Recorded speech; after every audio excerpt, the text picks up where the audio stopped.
ঢাকা থেকে জয়পুরহাট হয়ে চলে আসছি নওগাঁ, যাচ্ছি পাহাড়পুর বৌদ্ধবিহারে। বেশি না, আর 1 কিলোমিটারও কম রাস্তা বাকি। রাস্তাগুলো খুবই সুন্দর, কোনো অটো নাই এখানে, সবই হচ্ছে ব্যাটারি রিক্সা, এমনি রিক্সা। দুই পাশে সবুজ সব কিছু। আর এখানে একটা মজার বিষয় হচ্ছে প্রচুর পরিমাণে খেজুর গাছ, কিন্তু গাছই নেই বা গাছের অভাব। এই কারণে গাছ কাটা হয় নাই বা খেজুরের রসের কোনো ব্যবস্থা নাই। ট্রাই করেছিলাম খেজুরের রস খাওয়ার জন্য, কিন্তু পারিনি। দুই পাশে প্রচুর ক্ষেত, সরিষা, পেঁয়াজ, আলু।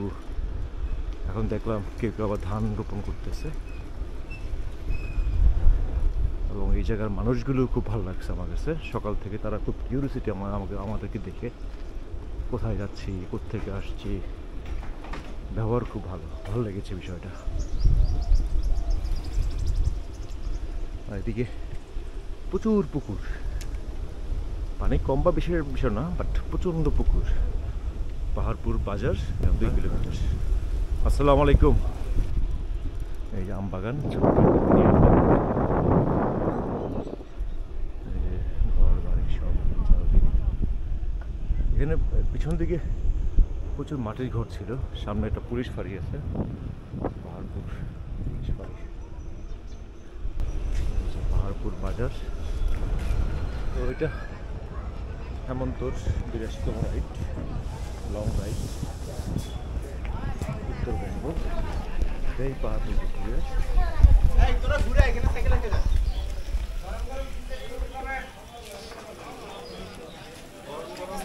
লম্বা করে রাখেন। এখানে না স্ট্যান্ড আছে আপনার ভাইয়া, স্ট্যান্ড আছে, সে স্ট্যান্ড লম্বা করে দেন। 30 টাকা করে টিকিট কাটতে হয়েছে আমাদেরকে। সাইকেলগুলো বাইরে রেখে আসছি, যদিও তারা পার্কিং নেওয়ার জন্য খুবই করছে, পরে ঝাড়ি দিয়ে এটাকে পরে। কারণ সাইকেল তো আসলে কোনো পার্কিং চার্জ সেরকম নাই, মোটরসাইকেল থাকতে পারে।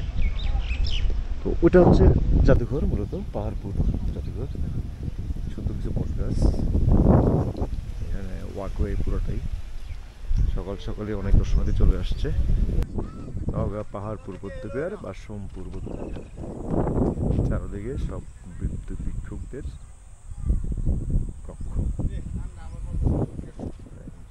চারদিকে, এদিকে দুই পাশে। কথা হচ্ছে সেই সময় এই জায়গায় এরা কিভাবে আসছে, এটা কিভাবে করলো, এত বিশাল স্থাপত্য ছিল সব মাটির নিচে। এখন বৌদ্ধবিহার এখানে সুন্দর করে ঘাসগুলো কেটে হাতি, ময়ূর, ঘোড়া, বাঘ রূপ দিয়েছে। এই হচ্ছে বৌদ্ধবিহার।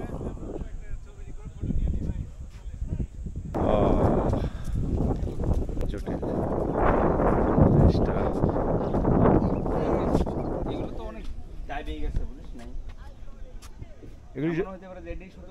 না, এগুলো সব কিন্তু একটা কক্ষ। এখানে থাকতো যারা আসতো। এখানে বেশ কিছু টেডিকোটা আছে, এগুলো খুবই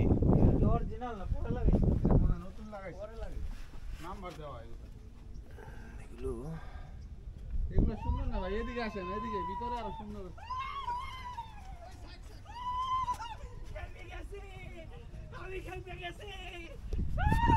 আমি খেপে গেছি রে বন্ধু, আমি তো পাগল হয়েছি। তো ব্যাপারটা হচ্ছে ভিক্ষুক এখনো আছে।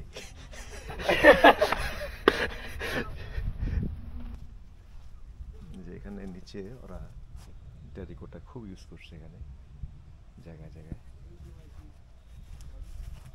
এটা মনে হয় উপর থেকে পানি নিষ্কাশনের কোনো একটা বিষয়। হ্যাঁ, দেখেন সেই সময়ে পানি যেন পড়ে সেই অবস্থা দাঁড় করে গেছে। এটা ইতিহাসটা কি? এটা ভিতরে কিছু আছে? এইখানে এটা রুম ছিল, মানে এটা পুরা তো আস্ত পায় নাই। ভিতরে কি আছে?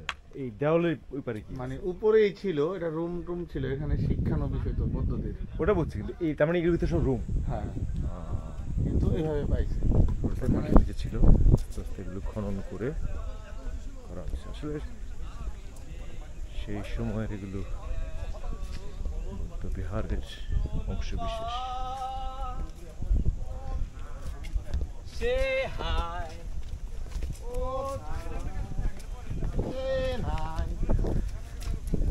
Na na na na na na na. এরা খুব খুশি, কারণ হচ্ছে সকাল নাস্তা করতে পারে নাই, এই কারণে